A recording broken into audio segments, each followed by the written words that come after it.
Hot Noise Radio presents Starbound Studios starring Maggy Martinez and the Hot Seat Interview. She's running for District 3 for Professional Public Service Commission.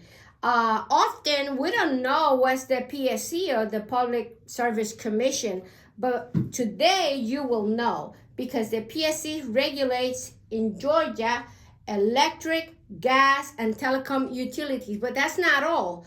That means they help to decide how much money we are going to pay for electricity. Welcome.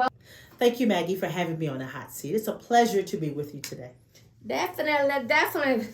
Today, this is going to get really, really hot. Joining me is Keisha Waits is a former state representative 3 terms and Democratic candidate for the PSC, which is Public Service Commission.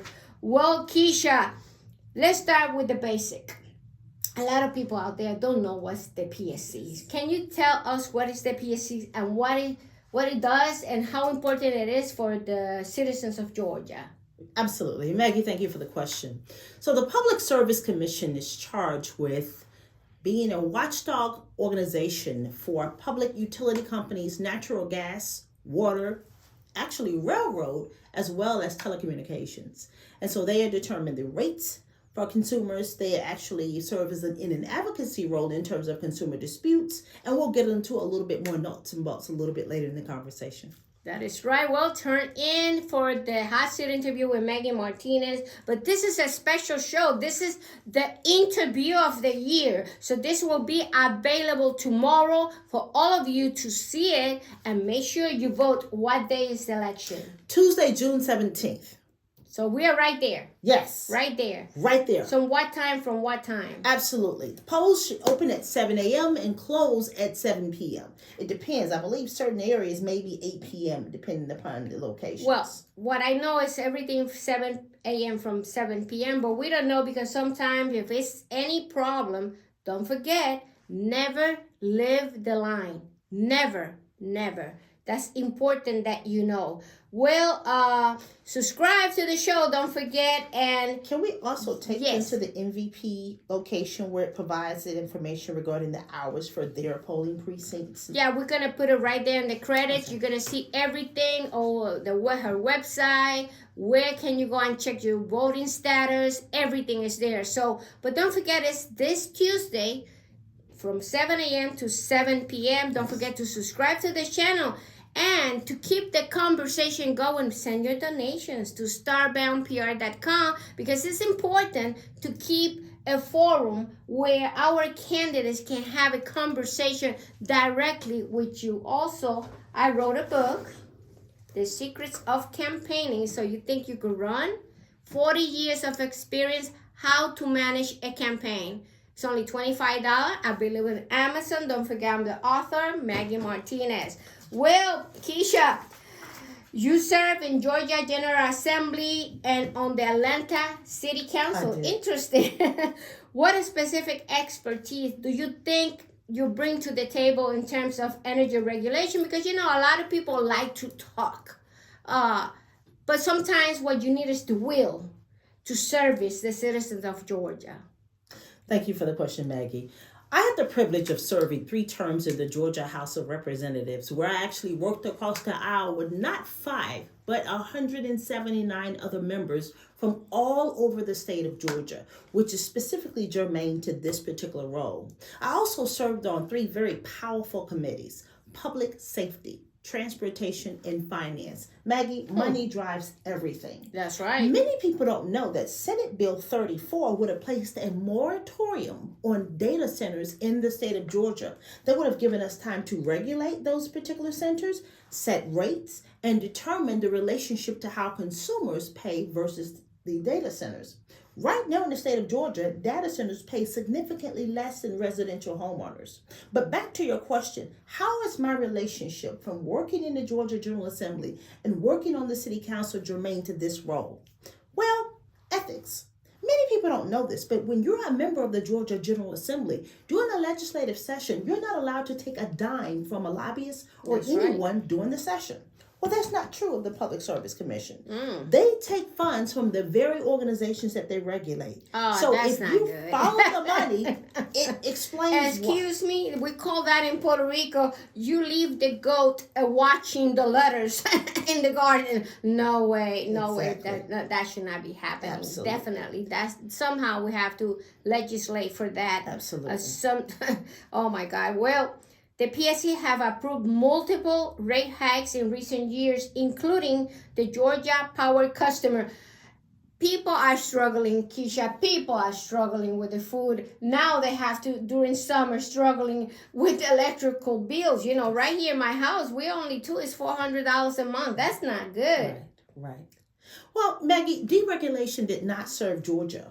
And representation matters. The reality is seniors, as you've indicated, are making decisions in terms of how they use their precious resources. And so here's the thing. I am not anti-tech. I'm not anti-business. All we're saying is that data centers, other organizations that are coming in should pay their fair share. Because right now, the taxpayers and the ratepayers finance Plant Vogtle, and they're financing all of the infrastructure for these new data centers that are coming in. And so we want to make sure that they're paying their fair share. Well, you know, Georgia Power has invested heavily on the plan. How you say that? Bucklish? The nuclear expansion. Yes. Okay, so you could tell that to the public. That's like French, you know, for me. Okay, so I don't know. Are we going to create a new Chernobyl like it happened years ago? What did we learn from all this, and what is the future of nuclear power in Georgia? Well, you know, a lot of people, when they hear the word nuclear, they become concerned. But the reality is this: nuclear power is actually much cleaner than coal. So that's not something to be afraid of. However, Plant Vogtle was a massive failure. We had a $35 billion cost overrun for Plant 3. How much? $35 billion in cost overruns. Now, I don't know what organization can function and have that type of massive overrun. So we know we need audits to be in place as well. And again, this is why the PSC is in charge in the first place. This is what they're charged with, and that is making sure that utility companies, water companies who provide water, telecommunications, and so forth, that the relationship between the rates that are set, that the customers are being served properly. And I think right now, when you look at the 6 rate increases that we've had since 2023, when you look at the fact that data centers play 40% below national average in the United States, that we are 13th in terms of energy consumption in the United States in terms of high rates, and we have the highest shut-off rate here in the metropolitan Atlanta area where District 3 is. Now, during COVID, we put some moratoriums in place to deal with that. I'm simply saying that for individuals and families that have health challenges, for individuals who are on low fixed income, specifically senior citizens, we should have a tiered rate system to protect those who've invested in us. Definitely. We have to do something about it. Okay. Well, the PSC members are elected statewide. But each seat is supposed to represent a district, and you will be representing District 3, right? Correct. So what is encompassed in that district? What counties are included? Great question. DeKalb County, Fulton County, and Clayton County. The very counties that I represented when I was a Georgia House representative. Incredible. Isn't that great? Well, critics say this undermines local accountability. Do you support changing the PSC election system to ensure real geographic representation, or even an appointment model instead of election? What do you think about that? Well, it's interesting that, you know, you should know this as a consumer, but most of the members who are currently serving on the Public Service Commission have never been elected by the taxpayers or the ratepayers. They've been appointed by the governor. So no, that's not something that I support. But what I do support is a congressional system, whereas you're elected from the district that you represent, as well as only by the district members. Many people may not remember, we had a fire here, an explosion at Biolab in Conyers in Rockdale, Georgia. Remember that? Who better knows what the needs of that community is versus the folks in Rockdale, the citizens in Rockdale, as well as the people who serve in Rockdale. So although I may not be familiar with what's happening in South Savannah or Brunswick or Ellijay or the Blue Ridge Mountains of Georgia, those are the folks who I think are best suited to make those decisions in those various communities. So for that reason, I support a congressional system where you run in the district where you live in, and only those voters get to choose that representation. That's a great idea, Keisha. That's a great idea. Where you're running as a Democrat, no doubt about it, and you're gonna have an election in November, right? Correct. Because you have to run against the Republican candidate. Yes, Fitz Johnson, the incumbent. You are running as a Democrat. I am. How will you work across the aisle on a commission that has been Republican dominated for decades? How are you going to work with that? That's a great question. I tell individuals, newcomers, new legislators all the time, regardless of whether you're serving in a county commission or a city council body, the General Assembly is the best training ground because you get to work with individuals who don't think like you, who don't look like you, who are not from where you are from. And so I had the privilege of serving with 179 members. The overwhelming majority of those members were conservative. They were from all over the state of Georgia. And frankly, we just disagreed on guns. We disagreed on immigration. We disagreed on reproductive justice. But we all agreed we wanted clean water. We all agreed we wanted safe communities. We all agreed that we wanted safe schools. And so what you do is you find a commonality. I am not anti-tech. I'm not anti-business.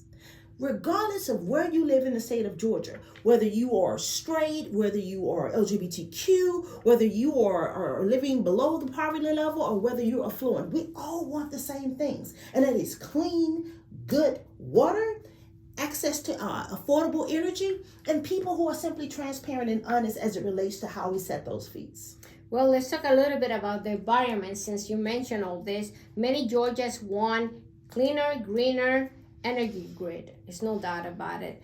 What is your concrete plan for balancing the transition to renewables with affordability for low-income household and energy reliability?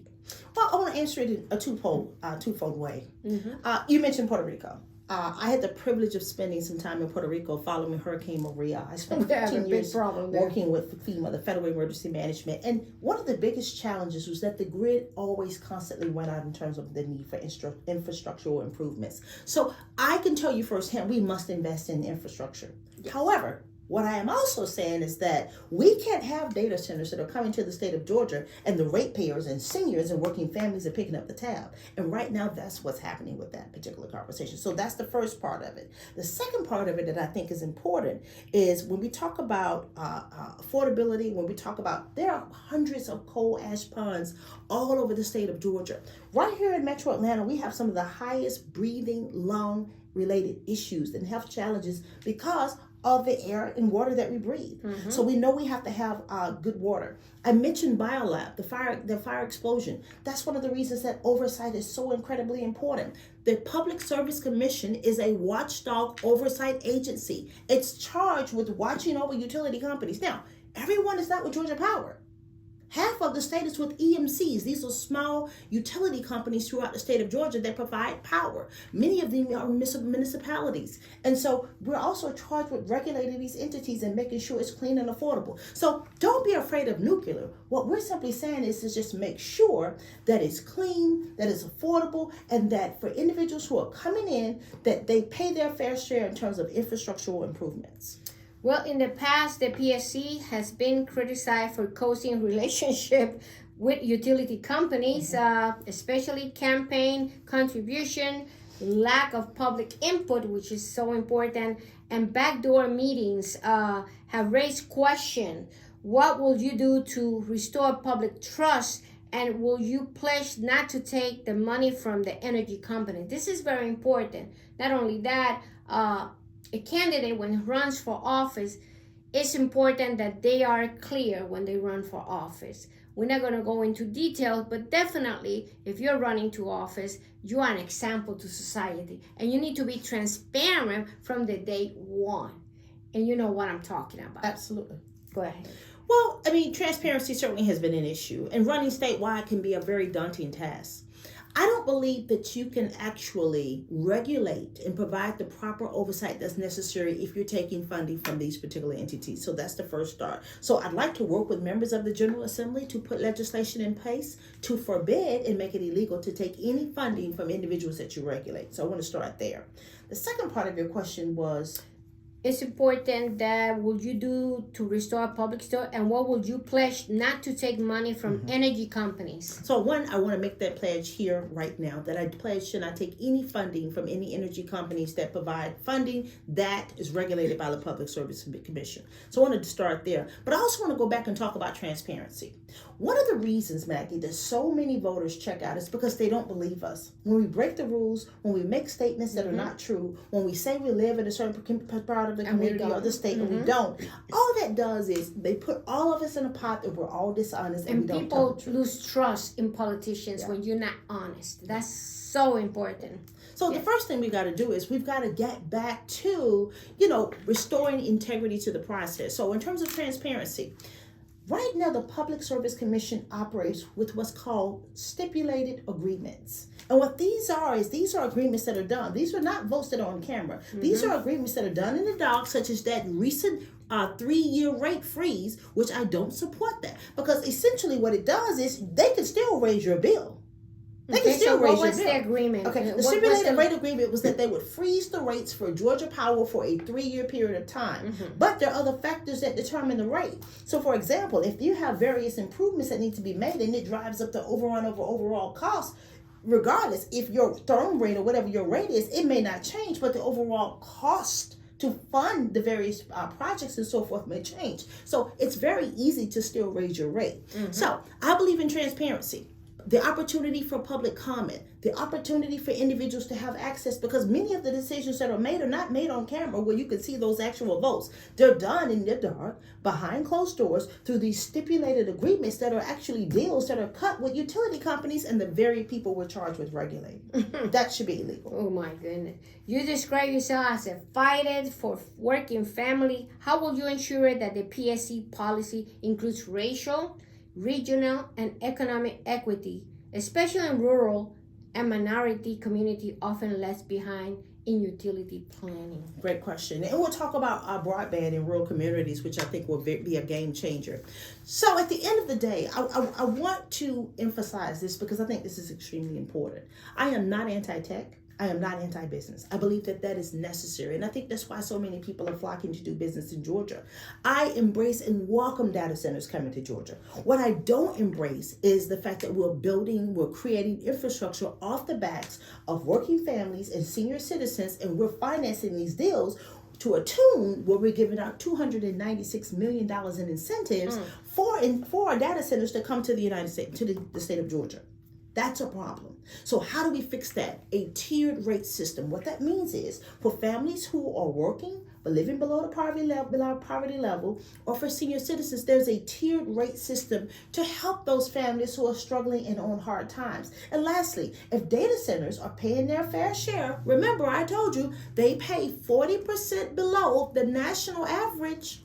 If they're paying, why is that? People need to understand what's the data center and what is that. Well, to Governor Kemp's, I think, intent. I think the intent was to incentivize the industry to get businesses to want to come to the state of Georgia to make it business friendly. So I'm not opposed to that. However, that was done off the backs of taxpayers. That was done off the backs of seniors and working families. So we just want to make sure that there is balance between consumer protection as well as the incentives that we provide. And I think $296 million, I think when you look at those types of incentives, I think certainly there can be some adjustments to make sure we're taking care of working families. And what do we do with that? We create a special fund for families that have had a hard time, one, to improve the disconnect rate, because in metropolitan Atlanta, we have some of the highest disconnect rates. If you recall, during COVID, we had a moratorium that was in place for families that were having a hard time, for individuals who had health challenges, who have to have access, who need oxygen and things of that nature. And for otherwise, for senior citizens who live on a fixed income. Our seniors should not have to balance prescription drugs between whether or not they're going to pay their utility bill. That's a problem. Well, lastly, why should voters trust you to be the voice for millions of Georgians when most of the work is highly technical, long-term, and frankly, out of the public spotlight? It's a great, excellent question. So I want to speak to you from my heart right now. I come to you as someone that's not an expert on energy policy. That's not what I bring to the table. What I bring to the table is 2 decades of legislative and policy experience working for working families, working throughout the state of Georgia, 3 terms in the Georgia House of Representatives, and also serving recently on the Atlanta City Council. I am not a Johnny-come-lately to this conversation. I've taken on tough issues that matter most to you and I. When we had legislation that went out that said that reproductive justice was under attack, basically we stood up and said, listen, we need to revisit this issue. When immigration rights were under attack in Georgia, where we were not going to give our driver's license, where we were going to make sure that individuals who were immigrants or who were coming to this state did not have access to health care, we stood up in Georgia and said, not on my watch. We lost many of those fights, Maggie, but at the end of the day, I am proud of the fact that I have had a long track record. And for those of you who are circulating a rumor that I'm a closet Republican, let me tell you something. Oh my I God. bleed blue. And the mean-spirited of this campaign has been very, very disappointing. But I challenge you, please, review my legislative track record. I have voted 100% on issues that matter most to them. It is funny, Maggie. It is funny. We're dressed in red, but we're not we bleed Republican. But seriously though, Maggie, look at my legislative track record. Look at my business acumen. I'm a Georgia homeowner, a small business owner as well. I've invested in the state. I attended college in the state of Georgia, and I look forward to representing and serving all of the state of Georgia, regardless of whether you're a Republican or whether you're a Democrat. Well, Ms. Wade, if voters takes away one reason to support you in this race, one reason why you are the person they should trust you with billions of dollars in energy decision, what that will be. Look at that camera and tell the citizens of Georgia why they should vote for you. Thank you so much. Maggie, the reason why they should vote for me is because I am not a Johnny-come-lately. I have always been at the table. I didn't wait to run for this particular office during an election year when this particular office came open. I have always been at the table and offered myself for public service. There are also others who will object to the fact that I have ran for many seats.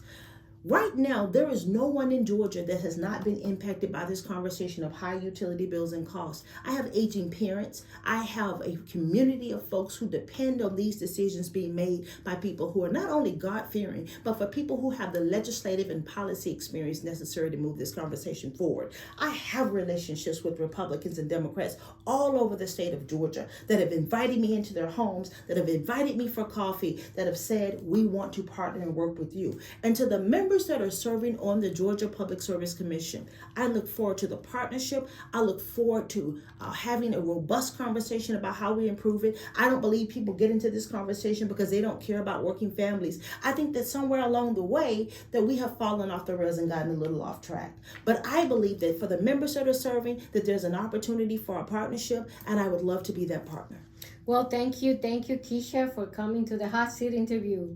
This has been a pleasure. It's been mine as well, Maggie. And thank you for your service. Thank you for opening up your studio and providing this. Running statewide is daunting and very, very costly. That's right. So the opportunity to speak to your audience today is tremendous before the election day. I mean, I could not pay for this in dividends. Thank you, Maggie. Well, that's a wrap up for today's edition of the Hot Seat Interview with Maggy Martinez. And I want to thank my guest today, Keisha Sheen Waits. In the ballot, when you go to the ballot, she's the last one in the ballot. So please read down. Thank you for stepping down into the fire and answering my tough questions today.